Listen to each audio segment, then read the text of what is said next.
इस वक्त मैं काशी के 80 घाट पर मौजूद हूं। मेरे पीछे आप देख रहे हैं गंगा आरती और बड़ी संख्या में लोगों की मौजूदगी, चारों तरफ हलचल तेज। और इस वक्त लगभग देश में यही माहौल नजर आ रहा है, भक्ति वाला माहौल। एबीपी न्यूज हर खबर लगातार ग्राउंड जीरो से आप तक पहुंचा रहा है। काशी यानी प्रधानमंत्री नरेंद्र मोदी का संसदीय क्षेत्र, देश की सांस्कृतिक राजधानी वाराणसी के 80 घाट पर मौजूद हूं। देश में राम मंदिर के प्राण प्रतिष्ठा समारोह की लहर चल रही है। देश भर में माहौल भक्ति का नजर आ रहा है, आस्था का है। और इसी राम के माहौल में पड़ोसी राज्य बिहार में सरगर्मी बड़ी तेज नजर आ रही है। तो पहले खबर वहीं से मैं आप तक पहुंचाना चाहूंगा। चर्चा ये चल रही है कि खरमास के बाद बिहार में कुछ बड़ा होने वाला है।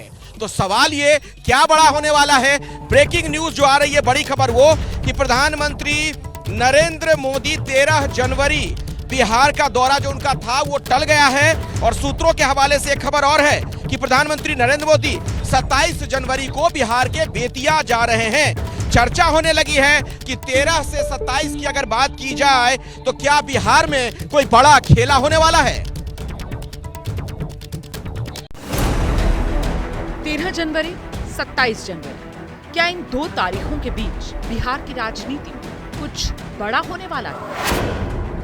क्या वाकई में नीतीश कुमार का मन डोल रहा है?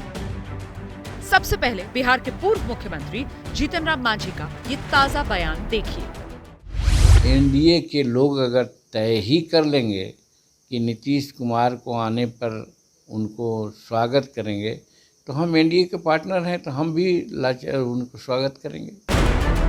जीतन राम मांझी नीतीश कुमार के पलटी मारने की आशंका जता रहे हैं और इसको हवा मिल रही है जेडीयू के नेताओं के बयानों से। पिछले कई दिन से सीट बंटवारे को लेकर जेडीयू के नेता कांग्रेस पर हमलावर हैं। 17 सीट लड़े थे और 16 सांसद हमारे हैं। 16 सीट मेरा सीटिंग है। जब गठबंधन कोई होता है तो सीटिंग सीट पर कोई समझौता नहीं। अनुपात के से अधिक सीटें मांगना कांग्रेस पार्टी का अव्यवहारिक। कांग्रेस यहाँ निकाल नहीं पाएगा सीट। पटना में एबीपी न्यूज के बिहार ब्यूरो चीफ प्रकाश कुमार से बातचीत में बिहार के मंत्री विजेंद्र यादव ने साफ कह दिया, उनकी पार्टी बिहार की सिटिंग सीटों पर चुनाव लड़ेगी। बाकी सीटों पर जिसे समझौता करना है करे। 16 सीट मेरा सीटिंग है। तो जब गठबंधन कोई होता है तो सीटिंग सीट पर कोई समझौता नहीं। जो बाकी बचे हुए 24 सीट है उस पर आपस में इंडिया गठबंधन का होगा विचार विमर्श। 2019 के लोकसभा चुनाव में जेडीयू का बीजेपी से गठबंधन था। तब पार्टी 40 में से 17 सीटों पर चुनाव लड़ी और 16 सीटों पर जीती। इस लिहाज से देखें तो जेडीयू ने 17 सीटों पर दावा कर रखा है। सवाल ये है कि जेडीयू जब 17 सीटों पर चुनाव लड़ेगी तो आरजेडी, कांग्रेस और लेफ्ट को कितनी सीट मिलेगी? सीट बंटवारे के ऐलान से पहले ही माले ने 5 सीटों पर दावा कर दिया, जबकि सीपीआई ने तो 3 सीटों पर लड़ने का ऐलान कर दिया। अब पुनर्विचार करके 3 सीट का चयन किया, बेगूसराय, बांका और मधुबनी।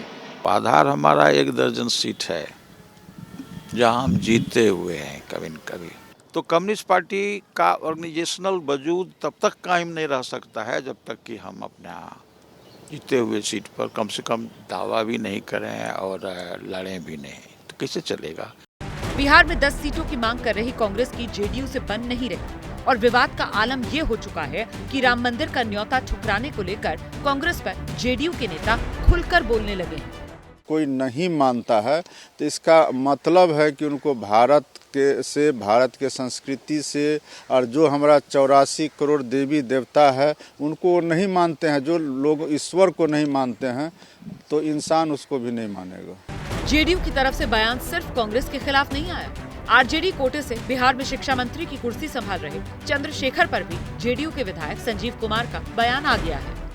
श्री राम हमारे आराध्य हैं, हम उनकी पूजा करते हैं और उनके बारे में कोई कुछ अगर गलत बोले, अनाप शनाप बोले तो बहुत दुखद है और उनके नाम पे राजनीति भी नहीं होनी चाहिए।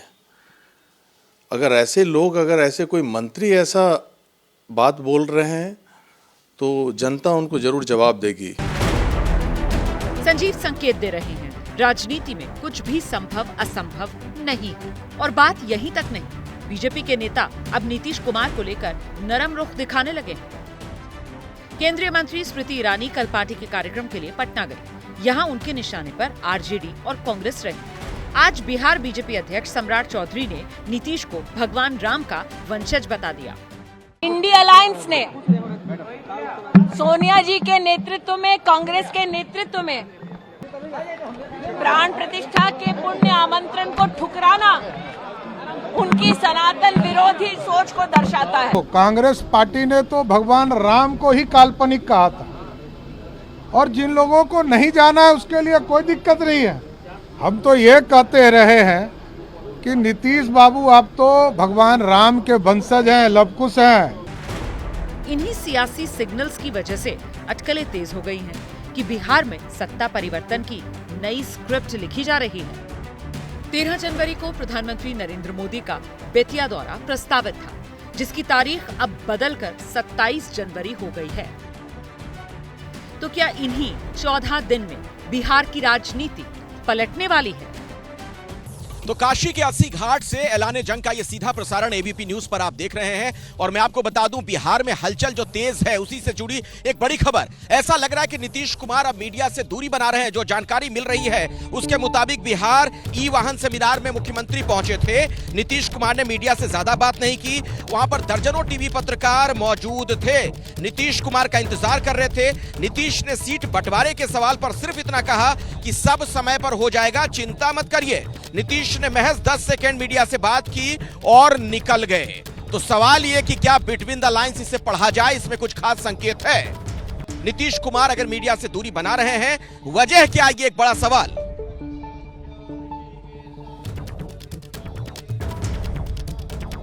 तो नीतीश कुमार वहां पहुंचे जरूर, लेकिन मीडिया कर्मियों से मुखातिब नहीं हुए। छोटा सा जवाब सिर्फ उन्होंने दिया, 10 सेकंड मीडिया से बात की और निकल गए।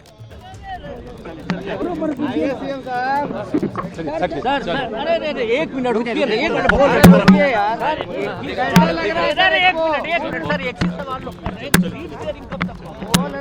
सब समय पर हो जाएगा, चिंता मत चलिए।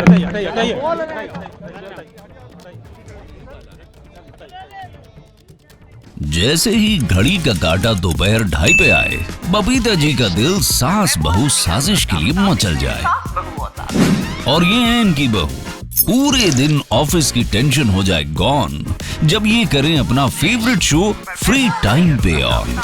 इनकी तरह आप भी देखिए अपना फेवरेट शो अपने टाइम पर और डाउनलोड कीजिए एबीपी लाइव ऐप अपने स्मार्ट टीवी पर।